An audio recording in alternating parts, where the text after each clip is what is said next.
Hello student, welcome to science class. In this video we will discuss about chapter 3 synthetic fibers and plastic and page number 33 and the topic is nylon. Clear. Nylon is another man made fibre. कल हमने क्या पढ़ा था, rayon के बारे में पढ़ा था और आज हम नाइलोन पढ़ेंगे. तो nylon is another man made fibre. In 1931 it was made without using any natural raw material from plant और एनिमल. ठीक है, यानी कि जो नाइलोन है वो भी एक मैन मेड फाइबर है. ठीक है, वो आपका नेचुरल फाइबर नहीं है और उसको 1931 में बनाया गया था और उसको बनाने के लिए कोई भी रॉ मटेरियल यूज़ नहीं किया था. रॉ मटेरियल जैसे कि आपका जो रेयोन था, रेयोन बनाने के लिए क्या यूज़ किया था, वुड पल्प यूज़ किया था और फिर वुड पल्प का क्या करवाया था, केमिकल ट्रीटमेंट करवाया था. तो इसके अंदर आपका ऐसा कोई भी रॉ मटेरियल यूज़ नहीं किया था जो आपका प्लांट या फिर एनिमल से मिले. Clear. It was prepared from coal, water and air. इसको कोल से, कोल आपको पता है जो कोयला होता है, कोयले से, वाटर से और एयर के थ्रू बनाया गया था.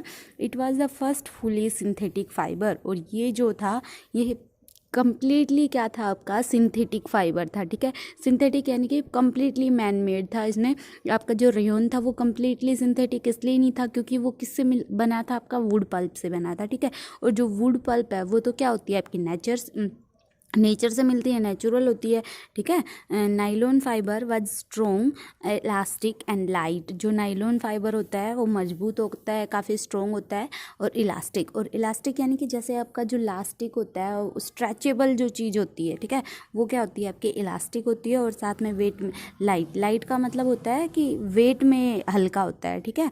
It was lustrous and easy to wash. और ये क्या होता है, इसमें भी शाइन होती है और ये जल्दी से वॉश हो जाता है, कि ये ज़्यादा मोटा कपड़ा नहीं होता है, पतला ही कपड़ा होता है, तो इसलिए जल्दी से वॉश हो जाता है. So it become very popular for making clothes. इसलिए जो नाइलॉन है वो क्लोथ्स वगैरह बनाने के लिए बहुत ही पॉपुलर है.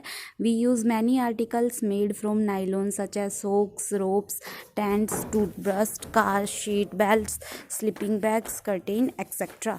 यानी कि बहुत सारे आर्टिकल्स ऐसे हैं जो हम नाइलॉन से बने हुए यूज़ करते हैं.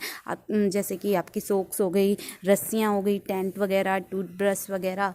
ठीक है. टूथब्रश में नाइलॉन से आपकी जो वो आगे जो उसके वो होते हैं ना, जो ब्रश होती है आगे, वो बनी होती है आपकी नाइलॉन से. और स्लीपिंग बैग, कर्टेन वगैरह. क्लियर.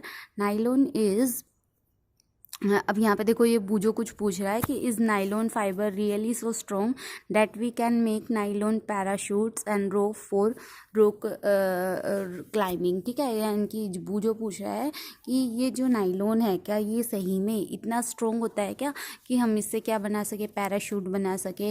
वो पैराशूट बनाते हैं. और दूसरा क्या कि जो आपके पर्वत वगैरह होते हैं, कोई भी हिल्स वगैरह होती है, वहाँ पे जब जाते हैं तो वहाँ पे जाने के लिए जो रस्सी है वो भी इनके थ्रू बनाई जाती है.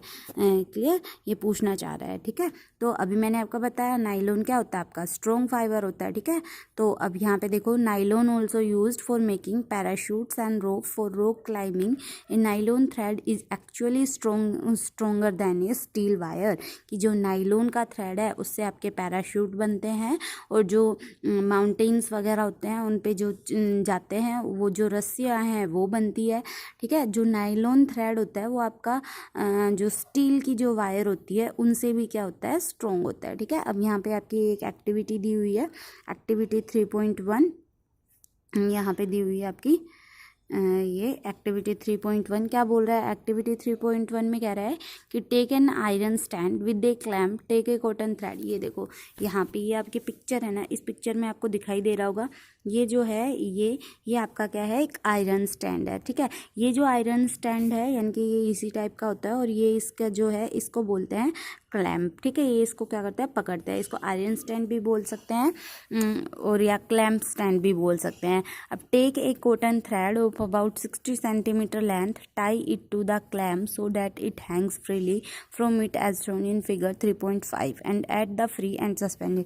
जैसा कि आपको पिक्चर में दिखाया हुआ है, आपको क्या लेना है, एक कॉटन का थ्रेड लेना है. ठीक है, जो कितना लंबा होना चाहिए, 60 सेंटीमीटर उसकी लेंथ होनी चाहिए. और उसको ये जो आपका ये जो ऊपर वाला है ये क्लैम्प है, उस क्लैम्प से क्या कर देना है, बांध देना है. ठीक है, और बांध के यहाँ पे ये नीचे भी कुछ अटैच कर देना है ताकि वो नीचे क्या हो जाए, आपका नीचे लटक जाए. क्लियर. अब उसके बाद नेक्स्ट बोल रहा है कि a pan so that weight can be placed in it. अब ये जो एक पैन ले लिया, ठीक है, और इस पैन में क्या रखा हुआ है, ये सेंटर में आपको दिख रहा है यहाँ पे, ये आपका ये पैन है और इसके ये सेंटर में क्या है, कुछ वेट रखा हुआ है इनके, ठीक है। आपके जो वेट आते हैं ना 100 ग्राम 50 ग्राम ऐसे वेट रखा हुआ है। उसके बाद है add weight 1 by 1 till the thread breaks. और यानी कि आपको वो जो वेट है ना वो धीरे धीरे बढ़ाते हुए जाना है उसके अंदर वेट, कि पहले जैसे आपने 50 ग्राम का रखा था, फिर आपने 100 का रखा, फिर आपने 150 का रखा, और वो आपको तब तक बढ़ाते हुए जाना है जब तक वो जो थ्रेड है वो आपका टूट ना जाए। Clear. Note down the total weight required to break the thread. और आपको नोट करना है कि किस वेट पे आपका जो थ्रेड है वो टूट जाता है, ठीक है। This weight indicates the strength of the fibre. और ये जो वेट है ये क्या इंडिकेट करेगा, फाइबर की स्ट्रेंथ को इंडिकेट करेगा। Repeat the same activity with thread of wool, polyester, silk and nylon. और ये सेम एक्टिविटी आपको वूल, पॉलिस्टर, सिल्क और नाइलॉन के साथ भी करनी है, ठीक है। और आपकी जो ये टैबुलेट द डाटा है, जो आपकी ये टेबल 3.1 दी है, इसके अंदर फिर वो डाटा लिखना है कि कॉटन का जो है वो कितने वेट पे टूटा है, वूल कितने वेट पे टूटी है, सिल्क कितने वेट पे टूटा है और नाइलॉन कितने वेट पे टूटा है। तो ये जो एक्टिविटी है ये आपको घर पे करनी है। क्लियर। आपको आपके पास घर पे ये क्लैम्प स्टैंड नहीं होगा, ये नहीं होगा आपके पास घर पे क्लैम्प स्टैंड, तो आपको क्या करना है कि कोई भी जो वॉल वगैरह है यानी कि आपकी जो दीवार है उसमें या तो आपको कोई हुक लगाना है या फिर कोई भी कील लगानी है, ठीक है। कोई भी नेल जो होती है तो या तो आपको हुक लगाना है या फिर नेल लगाना है, और उसके अंदर फिर आपको ये जो चारों थ्रेड जो दिए हुए हैं, कॉटन, वूल, सिल्क, नाइलॉन, इन चारों को उसके अंदर बांध के और उसके अंदर वेट लगा के देखना है। क्लियर। अब जो नेक्स्ट है वो आपका दिया हुआ है, देखो यहाँ पे आपके एक्टिविटी में भी बताया है, you may use A hook और ए nail on the wall for hanging the fibers and a polythene bag at the other end. In place of weights you may use marbles of similar size, ठीक है। यानी कि अभी मैंने आपको बताया था कि आप हुक या नेल लगा सकते हैं फाइबर्स को, और जो थ्रेड है आप कॉटन का ले सकते हैं, वूल का ले सकते हैं, ठीक है। और आपके पास में वेट नहीं होगा तो वेट के लिए आप जो आपके मार्बल के जो पत्थर आते हैं नीचे आप क्या लगा सकते हैं, पत्थर लगा सकते हैं। क्लियर। अब इसके प्रिकॉशंस दिए, note that all thread should be of the same length and almost of the same thickness. और आपको ये चीज़ ध्यान रखनी है कि आप जो थ्रेड ले रहे हो, जैसे आपने वूल का लिया, कॉटन का लिया, तो सभी की जो लेंथ है वो सेम होनी चाहिए। दूसरा ये नहीं कोई आपने मोटा ले लिया कोई पतला ले लिया, उनकी जो थिकनेस है वो भी क्या होनी चाहिए, सेम होनी चाहिए। क्लियर। अब जो नेक्स्ट आता है वो है आपका